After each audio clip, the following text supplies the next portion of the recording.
महाराष्ट्र में ये क्या हो रहा है? इतना प्याज इस कदर आंसू निकाल रहा है किसानों के।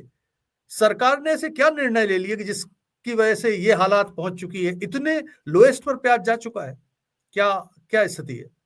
नहीं, इस सीजन में ये कोई नई बात नहीं है कि प्याज के दाम गिरते हैं। जी लेकिन ये तो हर साल होता है, अब गिरेंगे फिर नवंबर दिसंबर में हाई हो जाएंगे, फिर जी जी गवर्नमेंट एक्सपोर्ट बैन कर देगी और ये स्टॉक लिमिट लगा देगी या एक्सपोर्ट ड्यूटी बढ़ा देगी, कुछ भी हो जी सकता है।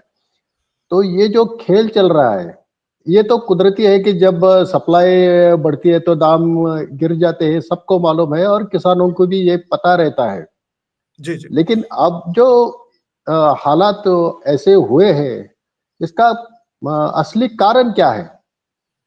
क्यों ये बिल्कुल। हम्म, परिस्थिति निर्माण हो जाती है कि किसानों को रुपया 2 रुपए किलो में प्याज बेचने की नौबत आ जाती है? इसका कारण यह है कि सरकार जो हस्तक्षेप करती है प्याज के व्यापार में, उसकी वजह से ये स्थिति तैयार हो जाती है। अगर सरकार हस्तक्षेप नहीं करती, तो दूसरे देशों के कई व्यापारी कई सालों तक का लंबा ऐसा एग्रीमेंट हमारे व्यापारियों के साथ कर सकते हैं, ट्रेडर्स के साथ कर सकते हैं कि हमें अगले 5 साल में इस दाम में आपसे प्याज चाहिए।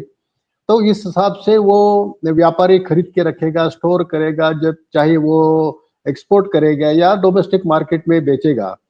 इस तरह का व्यापार हमारे देश में हो नहीं सकता, क्योंकि कभी भी कल सुबह पीयूष गोयल कहेंगे कि भाई ये प्याज बहुत महंगा हो गया है, तो कल से जी एक्सपोर्ट बैन है।